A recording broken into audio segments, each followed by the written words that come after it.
The Ministry of Education in Trinidad and Tobago has decided that they're going to stop publishing the top SEA ranking list that they would have done for quite some time now. That list would have shown the rankings and the position of the performers who wrote the SEA exam, the secondary entrance assessment exam in Trinidad and Tobago, and show who placed first, who placed second, etc., etc. They said they're going to stop doing that because it's creating unhealthy competition. We're going to get into that. Now, some people disagree with that greatly. I've seen quite a bit of disagreement, and I've seen some people agreeing with it.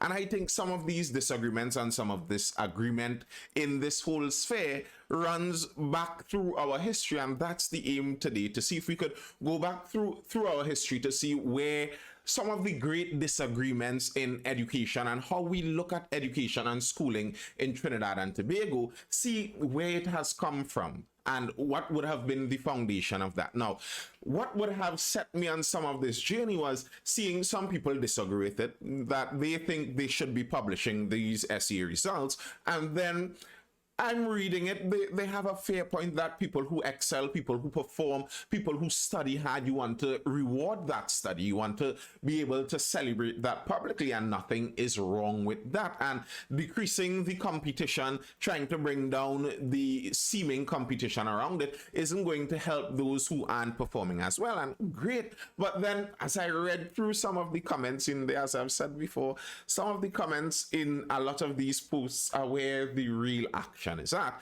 As I read through some of the comments, I saw someone mentioning something about, is it that the ministry doesn't want to show the demographics of the top performers? And in Trinidad and Tobago, you understand what that connotation is, that this seems to be about race to some people. And what does SEA and an exam have to do with race in Trinidad and Tobago? How does race get into this? Why does it seem like everything becomes about race after a while in Trinidad and Tobago? In fact, in the Western world to some extent. To really understand all of this, though, I think it's important to understand the SEA exam itself and what the SEA exam represents, the position it holds in our society. In Trinidad and Tobago, in the Caribbean, and many of the former colonies of Britain, of England, we have a primary school system where we spend 7 years inside of primary school, and at the end of those 7 years you write an exam to go on to secondary school. Now, the problem here is that all secondary schools are not created equal. Some schools are more equal than others, and some schools have better resources, they have a better name, and many of those with the better names, better resources, are known to be denominational schools in Trinidad and Tobago, schools under religious patronage, under a religious board. And according to the grade you get in school, it depends on which secondary school you would go on to. And you can see then why these exams become very crucial in our society. By just going to some school that might be considered more prestigious and having a link into the alumni of that school, that alone is a great benefit, especially in a country like ours, where regularly you hear people say, getting ahead in Trinidad and Tobago is about who you know or who knows you. So the school you go would have an effect on something as simple as that. All right, let's get into the direct articles here and the direct stories to paint the picture I'm talking about here. Before we do that, as per usual, hit that like button if you haven't done that yet. Please do, and drop a comment if you have something to say. If you have something to say on your own experience in our education system and what you think about it. Do you agree with some of the views that I'm going to espouse? Do you think that you can see the link leading from our history right into modern day, and why these things rear the ugly scene of racism so frequently in Trinidad and Tobago? Comment and tell me what you think. Also hit that subscribe button if you are not yet subscribed. Right down there, the red button with the subscribe written in it, and share the video to those who might like this type of content. Let's get into it.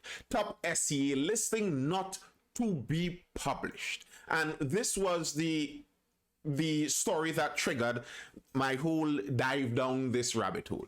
The Minister of Education announced that they're going to stop. Minister of Education, Dr. Nayan Gadsby-Dully, has announced that for the 2022 SE examination, the top place students will not be published. In a press conference on Friday, Gadsby-Dully said the practice started in an effort to inspire other students to achieve the same success, but over time has had negative results. The negative results that she went in to say there, she said it in a generalized tone, but nearly directly she referred to an incident that happened previously where someone was placed in their first choice. Remember, it's a placing exam for the most part. They're placed in their first choice, but they weren't ranked in the top first place ranking of the SEA students. Now, they reviewed their exam results. After they reviewed their exam results, they got a new grading. Now, it wouldn't change their placing because they already placed in their first choice. They couldn't get a better placing than that. And I think that's where the Minister of Education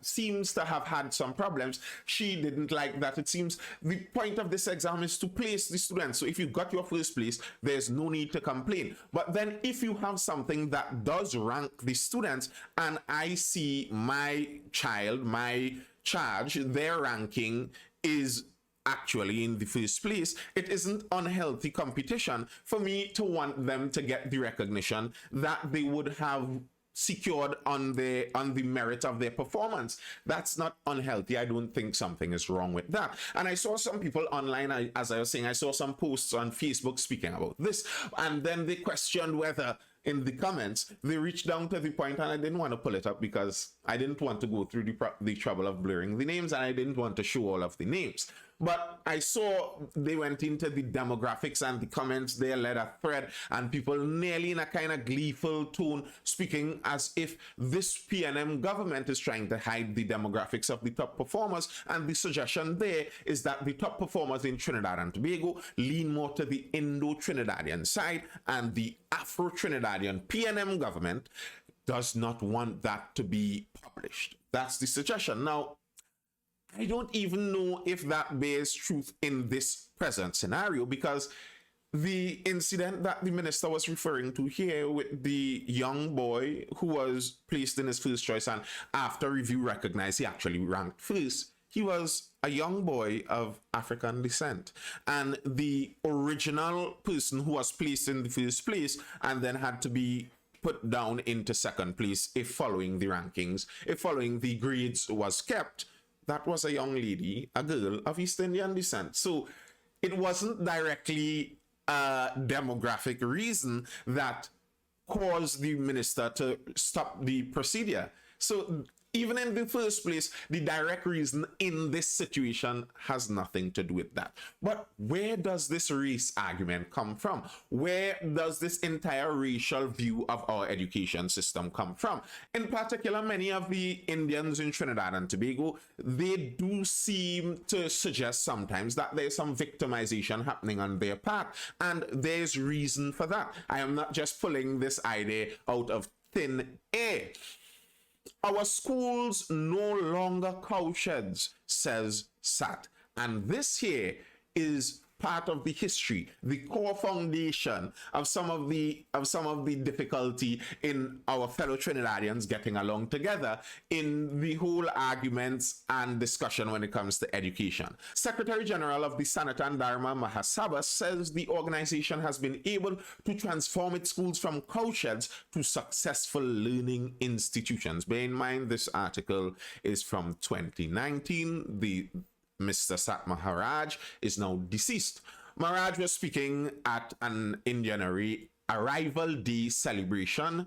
He said the Hindu community has transformed itself. We have done it on our own self-transformation. Maharaj added, people have been speculating as to the success of our schools, but I want to place on record. In 1952, when we opened our first 6 schools, they were described by the Prime Minister of Trinidad and Tobago as cowsheds, and our then leader responded, it is better to educate a child in a cowshed than to not educate a child at all.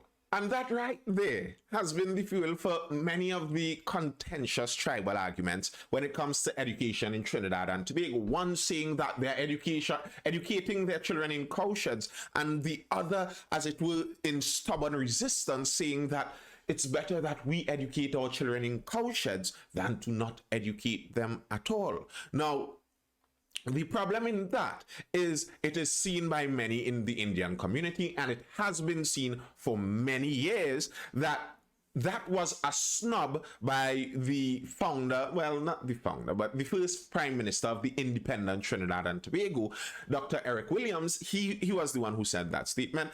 They saw it as a snub, a snide remark, a scoff, a downward sneer at them in the Indian community for being lower than those in that side of the community. And the problem is, as some historians see it, and as I've heard it said before, the remark was not actually made with that tone. The intent of his statement when he said that, when Dr. Eric Williams was making that statement, wasn't a snide remark to insult the Indians in Trinidad and Tobago, but as some historians would have it, it was a remark commenting on the horrible state of their schools, and one with the idea of nationalizing education, trying to comment about the decrepit state, the derelict state of some of these denominational schools, and basically insinuating that the government needs to do something about that to help in this education sector, because he had a dream, he had a vision for a more nationalized education system. And there was some contention even in that. Now, here's an article, The Cowshed Fable by Dr. Selwyn Kojo from since 2012. And he went through there speaking about an encounter he had where he made a speech at an Indian Arrival Day celebration, similar to the one we just read about. And he was speaking about the many accounts he heard in that same event, bringing up the same cowshed, as he would have it, fable. Many of the national luminaries of Indian descent, primarily government ministers, spoke with much enthusiasm about the sacrifices their forefathers and foremothers made to get them where they are today. They argued that those who went before carved the way for present achievers. And he went on to make a quip at the end of this, a statement at the end of this, that begs the question, it raises the question, does any Indian generation ever live for itself? As I listened to various speakers, the whole theme of the evening revolved around the fabled nature of the cowshed, it being reported by all of the speakers that Dr. Eric Williams called the Hindu schools cowshed, and look at what the cowsheds have produced. However, there's a problem with these apocryphal stories. In spite of their ethnic appeal, they lose their real meaning as they are told from one generation to another. When Dr. Eric Williams arrived on the scene in 1956, the conditions of the Hindu schools were quite deplorable, as I presume the same was true of the non-Hindu schools. He spoke about his experience going to Tacarigua School, and it wasn't much better. In 1955, Bides was doing his best to build some schools for the Hindu children. Dr. Williams deplored the fact that the East Indian schools looked like cowsheds and vowed to do a better job of school building for all of the children, Hindu as well as Christian children, when he came into power. Although present Hindu law has it that Dr. Williams called the Hindu schools cowsheds, he did not intend to denigrate the Hindu schools or Hindu children. He merely sought to deplore the condition in which the education of our school children took place. And from the accounts I have read, trying to find as close to primary accounts of that statement as possible, that indeed does line up with most sensibly what was being said. And we're going to get into further why that makes more sense. And to do that, I'm jumping ahead to 2021. An article, Eric Williams' Legacy Continues, written by Kamal Prasad, coordinator, Indian Review Committee, Karapichaima, written in 2021, January of 2021. Now, the thing with this is, in here, you will see it wasn't just about the cowshed. And the problems that this writer has with the Eric Williams style of education doesn't have to do with specifically his view of the Hindu schools as cowsheds, but more of his general view of education on a whole. On January 24, 2020, 23 prominent persons issued a statement to air their concern about the poor educational performance of children of African origin in Trinidad and Tobago. They stated this problem amounts to an education crisis in the country. On December 13th of 2020, they issued a rejoinder. We believe this is what democracy dictates. Here, every creed and race and social class and community and region must find an equal and equitable place. And those two words are the problem there, where equal and equitable aren't actually speaking about the same thing. Equal speaks about equality of opportunity, as in we give all of you the same opportunity to go to the same schools, write the same exams, and the outcome is the outcome. However you perform, that's on you. While equality of outcome means that we're looking at the exams after they're written and we're seeing the performance of each student. And if a student isn't performing the same as another student in another group, then we're seeing that something is wrong there. It is clear the underperformance of Afro children in the education system is still at the top of the Black agenda. Accordingly, these 23 persons of African descent adopted an unmistakable Black race position. Their stated solution is that the SA primary school exam should be scrapped, and the concordat agreement between the state and the religious organizations must be abolished. Now, the question arises, what is the concordat? The concordat is an agreement written or signed rather between the state and the religious denominational boards, educational boards, that allow the religious boards to still maintain control over their schools to a relatively large degree. And one of the important parts and controversial parts of the concordat is that these boards can pull in 20% of students into their schools of their own choosing. It's up to them. That's a problem. At first, this group proposed the idea that the only criterion for school placement is the proximity of residence, or in other words, just zoning students purely out of zoning where the student lives, that's where you place them. Then they changed that view, and that's what this writer is talking about here. They changed that view to one that has preferably at the choice of the parents in conjunction with the educational authority. So that's not about zoning, that's the educational authority and the parents deciding wherever you place the student. That gets really tricky. It's not about merit, it's not about how well the student does, it's just about placing them. Carl C. Campbell, in his book A Social History of Education in Trinidad and Tobago, states the dual system was passed in 1870 and evolved by degrees through conflicts and compromises. So that's primary going into secondary. In his article Leaving African Children Beyond the School Boundary in 2021, Theodore Lewis wrote, "My colleagues and I proposed that when a child has finished elementary schooling, primary schooling, he or she should move on to secondary school, and that school should be of high quality." He listed selected secondary schools by high quality. Lewis means the schools attended mainly by Indo-Trinidadian children. He added, Indians constitute 35.4% of the population and Africans constitute 35.2% of the population. The secondary school places should reflect those percentages. The numbers speak for themselves. African students are crowded out of the top schools by Indian children. That's the view of a group of people who, as this writer put it, it is sad the sinister legacy of Dr. Williams is being perpetuated to this day by the 23 exclusively Afro-Trinidadian education advisors to the ruling Afro-led PNM government. Now, this is a differing view on education, a view on education where some see it as the job of the administrators over the education system to ensure that every child comes out of the education system equitably, that every African child in Trinidad and Tobago gets just as good an educational experience as every Indian child in Trinidad and Tobago. Now, the problem with that is that stands in stark contrast to a system of merit, where you go according to what the child performs at. If the child performs better, they do better. If they don't perform better, then they don't do better.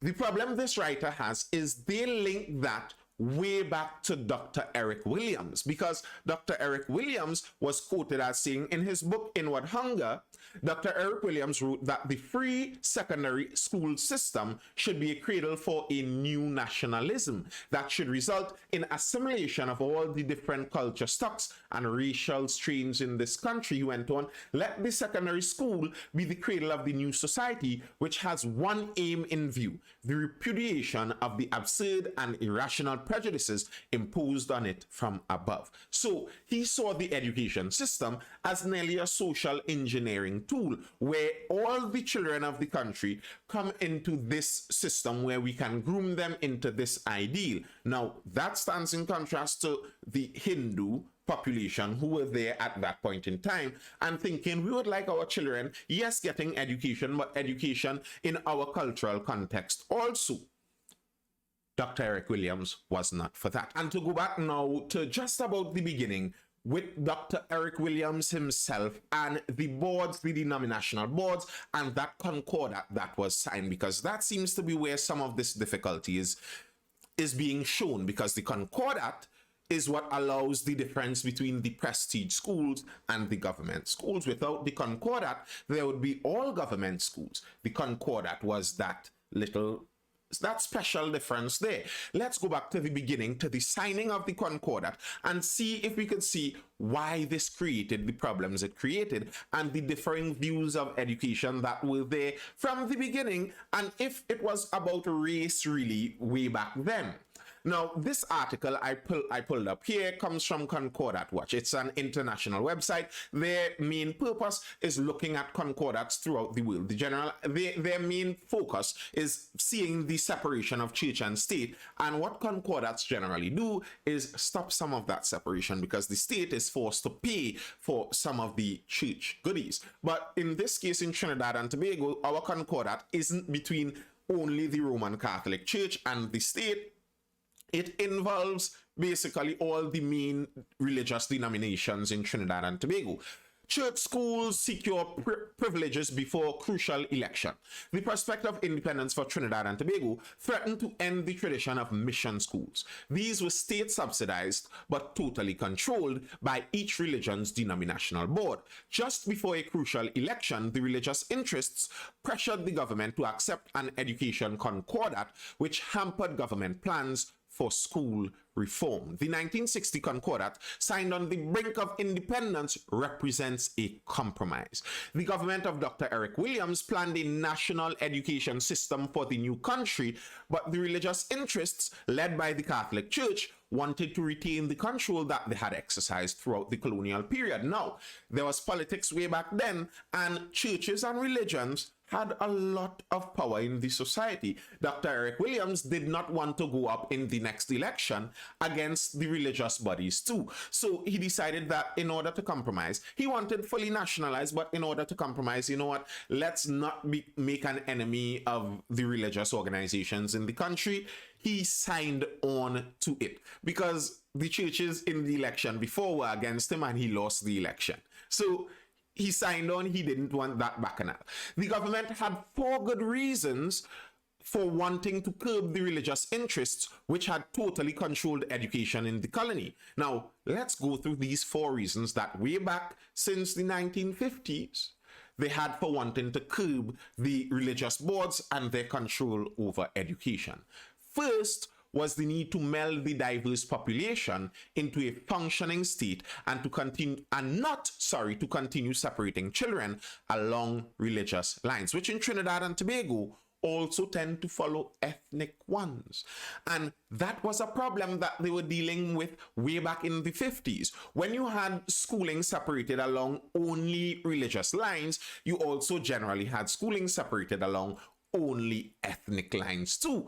And the new government getting into control of this multicultural country was seeking to find ways to build a more cohesive, unified country without the separation on the ethnic and religious lines. And one of the ways they sought to do it is put the children together in a school system. And if we're being honest, that is true. If you have the differing children from differing backgrounds seated next to each other day in, day out, in a school, you would get more unity as they grow older. It's part of Trinidad and Tobago. Many of us have that experience where we have sat in classrooms with people who have a way different upbringing or a way different racial makeup than us. It's known, and that was one of their intents. You can't really argue with that. One. Two, second, was the desire to give the children the best curriculum and the best teachers, rather than letting the religious schools force both to conform to their doctrines. Yet in the end, the government was forced to cede control to the denominational boards. Now, let's look at this some 50 years on, 60 years on nearly. Is it that the government schools have the best curriculum and the best teachers? And I think this here comes into one of my problems with the government argument in many different areas. The government argues that they should control something because they want the best for someone in this area. So the government should control healthcare because they want everyone to have the best the access to the best healthcare. But our evidence of the government's control of nearly everything so far is that the government isn't a good steward. So when the government gets into control, oftentimes they do not manage it any better. So is it that 50 years down the road, the government has better managed their government schools than the religious denominations have managed their religious denominational schools? Who have better managed their groups of schools? Who do you think? Third, the government realized that the new nation needed more varied skills than the denominational schools could impart. These had concentrated on educating a small elite primarily through courses on the arts. But the government wanted to expand that. The religious denominational schools focused more on that classical style of education, while the government, if they got into control, they could focus, such as the government did, with things like UTT, NESC, all MyLat, MSc, MET, and I can't even remember all of them, but our country has a whole host of them, MIC, right? And the idea there is the government is able, through education, to focus education into labor in areas that would benefit the country more. That was another reason for nationalizing education. Sensible reason. Fourth, the government wanted to give equal opportunity to all. Yet, the religious schools are better endowed and cater to high-income pupils. They receive government subsidies and at the same time are more successful than the state schools in raising private funds and thus can afford better facilities. So, they wanted to ensure equality for all. And can you argue with those reasons?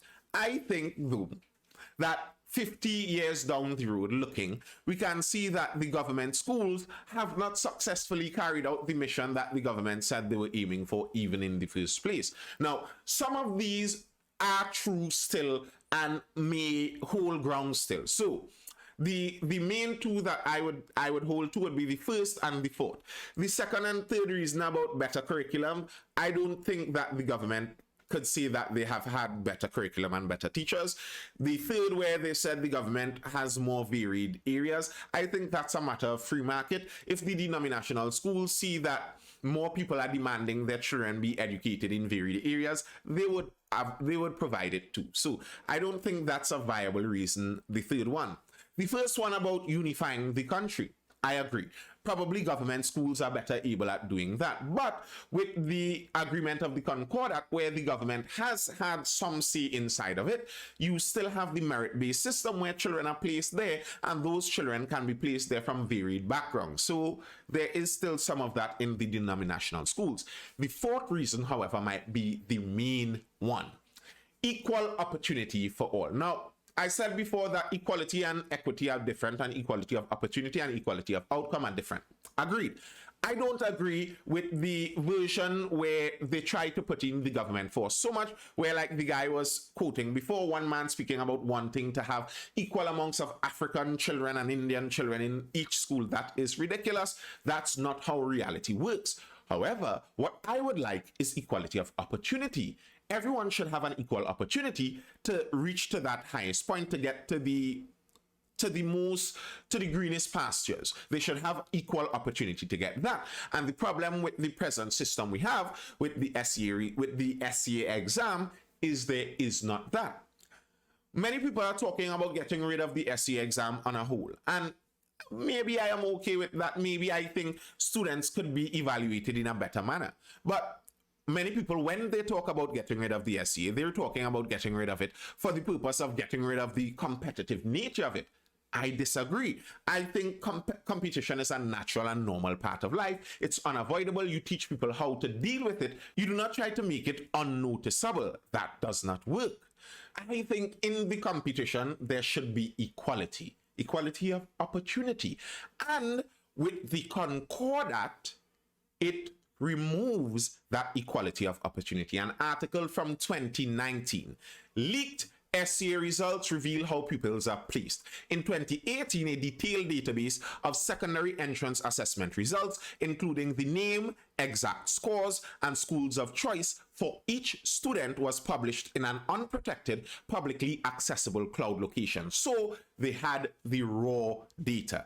They knew what the students got in the exams, they knew where the student wanted to go, and they knew where the student ended up. And the Ministry of Education quickly removed access to that, but it was already too late. It's the internet. People were able to evaluate it. And the numbers show exactly what the Concordat does. And the Concordat betrays that equality of opportunity. They went through and they changed the name of the actual student. This isn't the student's real name, but the results are correct. And they showed the discrepancy here. Jaden of an Anglican primary school in Port of Spain scored 24 in math, 36 in English, and 7 in the essay, putting him in the lowest 15% of all test takers. Nonetheless, he passed for his first choice of St. Mary's College. Meanwhile, another student, Malachi, got quite noteworthy scores of 92, 76, and 10, good enough to place in the top 17% among boys. He was not placed in his first choice of St. Mary's College, although Jaden and 34 other boys with lower scores passed for CIC. This is the work of the infamous 20% list. And when they went through the list, they recognized that oftentimes the percent goes above 20% because no one is really there checking in to make sure it's only 20% of the students they bring in there. And here's the problem here. You have these prestige schools that are able to cream off the top of the merit list in terms of performers in the country. Out of all the primary schools, the top 5% of students, they could cream them off and take them into their schools out of merit. And then they are able to fill the other bits of the population in their schools with people out of favor, people out of power balances, people out of being friends and rubbing shoulders with the elite. And now your child goes to a school where they are in the atmosphere of top performers, although they didn't have the merit to go there. And I think that right there may be some of the biggest problems in this. It's not the SEA, it's not the SEA itself, it's not the publishing of the results, it's not the fact that there are schools where students who perform better go to. No, I don't think that's the main problem. I think the main problem is that Concordat that is able to fudge the system. And then a couple of years back, they went on to force every child to get a place in secondary school. Even the worst performing children must be placed into secondary school. So what we'd have had before was the very, very top of the performers, along with those whose parents have connections, are brought into this group of denominational schools. Then you have the pretty good performers and those who may be medium and average, they go into the government schools by the majority. And then there were schools for children who may have struggled a little more, and the junior secondaries into the senior comprehensive system. But they made sure now all the students who write the exam must be placed into secondary school. So some students who may have been getting below 10% and are really struggling now must be forced into the junior secondary school system because it's too much of a stigma for them to remain in primary school. We force them up into the system to progress forward. Now we have in the junior secondary schools, the students who previously may have been average to lower than average performers are now in schools with students who may even have learning disabilities. Now, that's not an insult, it's just reality. And they are in a school as such. What that does, it pulls down the whole general average of such a school. Bear in mind, all while this is happening, that would have zero effect on the denominational prestige schools because they're still taking the top of the merit list and the friends of the elites. This is only having an effect on the junior secondary schools. But then we couldn't allow these junior secondary schools to remain with the stigma they had then. So let's remove the name of the junior secondary schools, and all government schools, even the mid-performing to higher performing government schools, would share similar names, and we just place students in between all of them. What is going to happen then? What is going to happen to the general government schools as adverse to these denominational schools? And I think so often we attempt to remove the results of an action, remove the consequence of an action. So children were not educated properly, they write an exam, they do not do well in the exam. Now we do not want that not doing well to be public because there is too much stigma and embarrassment to that. While the not doing well in the exam isn't actually the embarrassing thing. The embarrassing thing is really not educating the children. So the problem we have to solve is educating the children, not removing the presence of the scores. That does not make sense. The problem you have is the stigma related to the school. Removing the name of the school doesn't remove that stigma. Find out why is there stigma, because the children there aren't performing as well. Well, maybe it's something that needs to be resolved on the educational side. Is it that these children shouldn't be learning the same things? Is it that they should be educated down different lines? They should be streamlined into variety here? Is it that? Or is it that you are now going to try to put them in the same realm as the denominational schools and then say, wow, look at the difference in performance. So what we should do is knock down these denominational schools and force them to take all students of all groups. Would that help any of these students? And that, I think, would display itself oftentimes in the population, showing a racist side where people think it's a racial argument being made. But in those denominational schools, that's not about race. That's an elitist, classist system you're talking about there. The problems in the system isn't about race. And I think, as Dr. Kojo said in the article that I read, the discrepancy you often see in ethnic groups and education is not a matter of race. It's a matter of culture. He noted an observation. Is it that any Indian generation ever lives for itself? There are different choices that can be made that would have different results. And if you don't make the choice that produces a certain result, you cannot be angry when someone else who did make the choice that produces the result gets the result that you didn't get. And the thing is, sometimes these results might be debatable whether they're better. It's just a different way to live. You could choose which way you want. There are different levels of sacrifice a parental generation could put into their second generation, their offspring generation. There are different levels of sacrifice. You choose what level you desire. It's an observation I like to speak about. There are different parenting techniques in Trinidad. You look at a family yard, a family home, and you see a Hilux, something more expensive, and a B14, something cheaper in the yard. And according to which family it is, you could predict which the father drives and which the son drives. Some families, the son would drive the Hilux and that father would drive the B14. While in other families, the son would be in the B14 and for sure the father is in the Hilux, and the son just has to clean the Hilux and doesn't even have a chance to sit in the driver's seat. There are differences in parenting, and those different approaches would produce different results, and it's which results you want. That's all I have for now, folks. This was a good lengthy video. Tell me what you think. Tell me, do you see the trail through our history to some of our modern problems now? Do you see solution for any of it? Do you think that getting rid of SE would solve the problems that we see it here? Or do you think that we should remove something like the concorder? I hope you're educated, informed, or entertained, and I will see you later.